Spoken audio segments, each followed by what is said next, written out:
बड़ी खबर आपको देने जा रहे हैं इस वक्त की बड़ी खबर यह है कि डोनाल्ड ट्रंप ने एक बार फिर यू टर्न लिया है। एक बड़ी पसपाई का इशारा डोनाल्ड ट्रंप से मिला है और अब यह दुनिया कह रही है कि इस पूरे मामले में ईरान ने जो ताकत का मुजाहरा किया और जो स्ट्रैटेजी का मुजाहरा किया, ईरान का अपर हैंड रहा है, ईरान का पलड़ा भारी रहा है। दोस्तों, मैं हूं आपका मेजबान विशाल आजम। बड़ी खबर यह है कि एक बड़ी पसपाई में डोनाल्ड ट्रंप ईरान के खिलाफ जारहियत खत्म करने के ख्वाह हैं, बगैर आबनाए हुर्मुज खुलवाए हुए। जी हां, आप सुन रहे हैं बिल्कुल सही। डोनाल्ड ट्रंप की तरफ से यह बात सामने आई है कि I am ready to end the war even before or even without opening the whole or complete आबनाए हुर्मुज यानी स्ट्रेट ऑफ हुर्मुज। ये एक बड़ी बात है, यानी जो स्ट्रेट ऑफ हुर्मुज है जिस पर ईरान ने कब्जा जमा लिया है, जिस पर ईरान का कहना है कि ये हमारे क्षेत्र का है, इसलिए हमारा इस पर कंट्रोल होगा। और इस आबनाए हुर्मुज यानी स्ट्रेट ऑफ हुर्मुज की वजह कर ही पूरी दुनिया के अलग अलग मुल्कों पर इसका थोड़ा या ज्यादा प्रभाव पड़ा है। और इस हद तक प्रभाव पड़ा है कि जो कच्चे तेल की कीमत है उसमें काफी उछाल आ गया है। इतना उछाल आ गया है कि अमेरिका में भी तेल महंगा हो गया है। महंगा होने की वजह कर अमेरिका में भी लोग सड़कों पर आ गए हैं और बड़े पैमाने पर लोग सड़कों पर आकर के डोनाल्ड ट्रंप के ऊपर दबाव बना रहे हैं कि ईरान के खिलाफ वॉर को बंद किया जाए। कई सारे ऐसे फैक्टर्स हैं, लेकिन सबसे बड़ी बात इस वक्त यही है कि डोनाल्ड ट्रंप के हवाले से खबर सामने आ रही है कि आबनाए हुर्मुज को खुलवाए बगैर डोनाल्ड ट्रंप इस जंग से कदम पीछे हटाने को तैयार हैं। यह खबर द वॉल स्ट्रीट जर्नल के हवाले से सामने आई है। डोनाल्ड ट्रंप मुबैना तौर पर, जैसा कि उस रिपोर्ट पे बात सामने आई है, वॉल स्ट्रीट जर्नल, देखिए मैं आपको यह बता रहा हूं कि मैं किस हवाले से यह खबर आपको दे रहा हूं। द वॉल स्ट्रीट जर्नल पर यह खबर मौजूद है। उसके हवाले से खबर है कि अमेरिका की मुबैना तौर पर अमेरिका की ईरान के खिलाफ ये जो अनप्रोवोक्ड जारहियत है, जो अग्रेशन है या अटैक है, इसे खत्म करने के लिए डोनाल्ड ट्रंप तैयार हैं, बगैर इस अहम आबनाए हुर्मुज यानी स्ट्रेट ऑफ हुर्मुज को दोबारा खुलवाए, जिसे जो मुबस्सिरीन हैं, जो कमेंटेटर्स हैं, वो एक बड़ी पसपाई करार दे रहे हैं। और अगर ऐसा होता है तो आप समझ लीजिए कि ईरान का इस पूरे खित्ते में एक तरह से सिक्का जम जाएगा और जो सुपर पावर कहा जाने वाला देश है उसकी कलई खुल जाएगी। मैंने आपको फिर बताया कि वॉल स्ट्रीट जर्नल को शाया होने वाली एक रिपोर्ट के मुताबिक डोनाल्ड ट्रंप ने अपने मुआवनीन को बताया है कि वो इस जारहियत को, वो इस स्ट्राइक को या वो इस एग्रेशन को समेटने के लिए तैयार हैं, चाहे आबनाए हुर्मुज ज्यादातर बंद ही क्यों ना रहे, यानी स्ट्रेट ऑफ हुर्मुज। क्योंकि उन्होंने यह नतीजा अखज किया है कि इसे जबरदस्ती खुलवाने से जंग 4 से 6 हफ्तों के दौरानिये से आगे बढ़ सकती है। जाहिर है कि चूंकि ईरान इसके लिए पूरी तरह से तैयार है, ईरान की तैयारी बहुत जबरदस्त है, ईरान एक बहुत तगड़ी फाइट दे सकता है। और इसी का नतीजा यह है कि डोनाल्ड ट्रंप को यह लग रहा है कि यह फाइट लंबी खिंच सकती है। ईरान की शायद स्ट्रेटजी यह है कि ईरान चाहता है कि अमेरिका को इस जंग में लंबा घसीटा जाए, अमेरिका चाहता है कि जंग को कलील मुद्दती रखा जाए, और इसी वजह से डोनाल्ड ट्रंप पर दबाव बढ़ रहा है।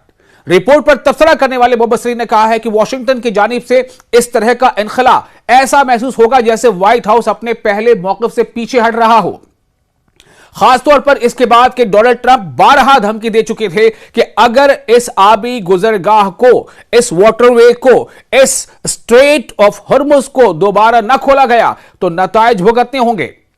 उन्होंने मजीद कहा है कि चूंकि दुनिया की तकरीबन 20% तेल की सप्लाई इसी स्ट्रेट ऑफ हॉर्मुज से होती है, इसी से होकर गुजरती है, इसलिए इसे दोबारा खुलवाए बगैर जंग खत्म करना फतेह के बजाय कुछ और ही लगता है।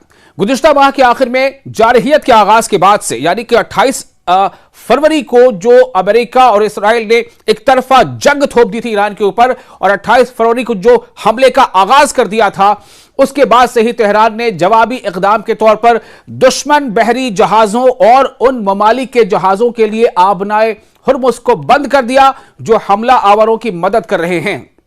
यानी एक तो जो सीधे सीधे दुश्मनी कर रहे हैं ईरान के नजरिए से, यानी अमेरिका और इजराइल, और इसके अलावा वैसे भी मुल्क जो अमेरिका या इजराइल का इस पूरे मामले में साथ दे रहे हैं, उनके जहाजों को भी यहां से गुजरने से ईरान ने रोक रखा है। और कुछ एक जहाज गुजरने की कोशिश जब की गई तो उसे हिट किया गया। तो जिसके बारे में वसी पैमाने पर रिपोर्ट किया गया है कि इसने कई मुखालिफ रियासतों पर शदीद दबाव डाल दिया है। ताहम दोस्त ममालिक को ईरानी हुक्काम के साथ करीबी राब्ते की शर्त पर गुजरने की इजाजत दी जा रही है। हिंदुस्तान के भी जो शिप्स है आबनाए हुर्मुज से गुजर रहे हैं, चाइना के भी गुजर रहे हैं, या जितने भी दोस्त ममालिक हैं ईरान के नजरिए से, वो तमाम शिप्स, उनको कोई रोक टोक नहीं। लेकिन अमेरिका, इसराइल और इसके शराकतदार, इसके अलाइज, उनके लिए यहां से गुजरना, उनके शिप को गुजरना काफी मुश्किल है। आपको याद होगा कि डोनाल्ड ट्रंप ने एक बार पूरे नेटो कम्युनिटी से अपील की थी, नेटो के देशों से अपील की थी, चाइना से अपील की थी कि आप अपने नेवी भेजिए और हम सब मिलकर स्ट्रेट ऑफ हॉर्मुज को खाली कराएंगे। यानी वो ईरान के खिलाफ एक तरह से जंग में कहीं ना कहीं सबको शामिल होने की दावत दी थी, जिस पर तमाम मुल्कों ने टाटा बाय बाय कर दिया था। डोनाल्ड ट्रंप जी, ये आपकी जंग है, आप लड़े, हमारी ये जंग नहीं है। नेटो के तमाम देशों ने कह दिया, चाइना से तो आप ऐसे भी तवक्को नहीं कर सकते थे। एक ताजा जानकारी आपको दे दें, स्पेन ने तो मना कर ही रखा है, स्पेन ने तो किसी भी तरह से वो शामिल नहीं है। स्पेन ने अपना एयर स्पेस भी इस्तेमाल करने से मना किया है अमेरिका को, अपने एयर स्पेस को भी इस्तेमाल नहीं करने दिया स्पेन ने। और उसके बाद इटली ने यह कह दिया है कि वो अपने बेसिस को ईरान पर हमला करने के लिए अमेरिका इस्तेमाल करे, ऐसा नहीं होने देगा। इटली अमेरिका को अपने बेसिस ईरान पर हमले के लिए इस्तेमाल नहीं करने देगा, यह ताजा जानकारी है। तो ऐसी कई वजूहात हैं कि डोनाल्ड ट्रंप ने शायद अपने कदम पीछे हटाने का इशारा दे दिया है। वॉशिंगटन में ब्रुकिंस इंस्टीट्यूशन के नायब सदर सोजीन मलोन ने कहा, उनके हवाले से खबर आपको दे रहे हैं, उन्होंने भी अपना रिएक्शन दिया। उन्होंने कहा कि अपना ये जो स्ट्रेट है इसे खुले बगैर फौजी हमलों का खात्मा इंतहाई गैर जिम्मेदाराना होगा। उन्होंने कहा कि अमेरिका और इसराइल ने मिलकर जंग शुरू की थी और वो इसके नताइज से पीछे नहीं हट सकते। उन्होंने मजीद कहा कि तवानाई यानी एनर्जी की मंडियां बुनियादी तौर पर आलमी होती हैं और अमेरिका को इस माशी नुकसान से अलग रखने का कोई इम्कान नहीं जो पहले ही हो रहा है। और अगर आबनाए हुर्मुज, अगर स्ट्रेट ऑफ हुर्मुज की बंदिश जारी रही तो कई गुना बढ़ जाएगा। दरअसल एक और अहम बात है, एक तरफ से खबर यह आ रही थी कि अमेरिका जो है ग्राउंड इन्वेजन करना चाहता है, हो सकता है प्लानिंग कर ही रहा हो, प्लानिंग तो हो रही है, लेकिन उसका एग्जीक्यूशन होगा कि नहीं, इस पर सवाल है। उसके जवाब में यमन के लोगों ने कहा और खासतौर से जो यमन के जो फाइटर ग्रुप है उसने साफ तौर से कह दिया कि अगर ग्राउंड इन्वेजन होता है तो हम ईरान के शाना बशाना इसमें शामिल होंगे इस लड़ाई में, और रेड सी पर भी हम पाबंदी आयद कर देंगे। यानी कि एक तरफ तो स्ट्रेट ऑफ हॉर्मुज पर पाबंदी है, और अगर रेड सी पर भी ऐसा हो जाता है तो आप सोच लें 20% यहां से तेल की सप्लाई होती है और 10 से 12%, 15% रेड सी से होती है, तो दोनों पर सप्लाई अगर रुक जाएगी तो दुनिया का क्या हाल होगा। कई वजूहात है। मुतवक्का पसपाई ट्रंप के साबका सख्त बयानात के बिल्कुल बरक्स है। हाल ही में उन्होंने धमकी दी थी कि अगर आपने हुर्मुज को फौरन कारोबार के लिए खोला न गया तो वो ईरान के बिजली घरों और तेल की तंसीबात बशमूल जनूबी ईरान के खार्ग जजीरे को निशाना बनाएंगे।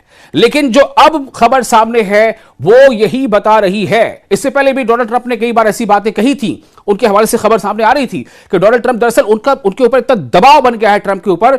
आप ये सोचें कि अमेरिका की तारीख का ये एक बड़े बड़े मुजाहरों में से एक है जो अभी नो किंग्स को लेकर के मुजाहरे हो रहे हैं। और सैटरडे को जो मुजाहरा हुआ है, पूरे अमेरिका के 50 स्टेट से मुजाहरे हुए हैं, तकरीबन 3,500 जगहों पर, मकामात पर 90 लाख से ज्यादा लोग सड़कों पर निकल आए और डोनाल्ड ट्रंप के खिलाफ नारेबाजी की, उनकी पॉलिसीज, उनकी नीतियों के खिलाफ नारेबाजी की और डोनाल्ड ट्रंप पर जबरदस्त दबाव बनाया। अमेरिका के लोगों की यह मांग है कि डोनाल्ड ट्रंप ईरान की जंग को भी जल्द से जल्द बंद करें। अब आप सोचिए, अमेरिका में भी अगर तेल के कच्चे दाम बढ़ रहे हैं, उससे इन्फ्लेशन बढ़ रहा है, तो उसका असर आम लोगों पर पड़ रहा है। अब लोग समझ रहे हैं कि दरअसल इसका असर क्या पड़ रहा है, किसके कहने पर क्या हो रहा है। क्या अमेरिका की ये खुद की अपनी जंग है या अमेरिका इसराइल के कन्विंस करने पर जंग लड़ रहा है? ऐसी कई बातें सामने हैं। फिलहाल ये बहुत बड़ी खबर है कि डोनाल्ड ट्रंप ने इशारा दिया है।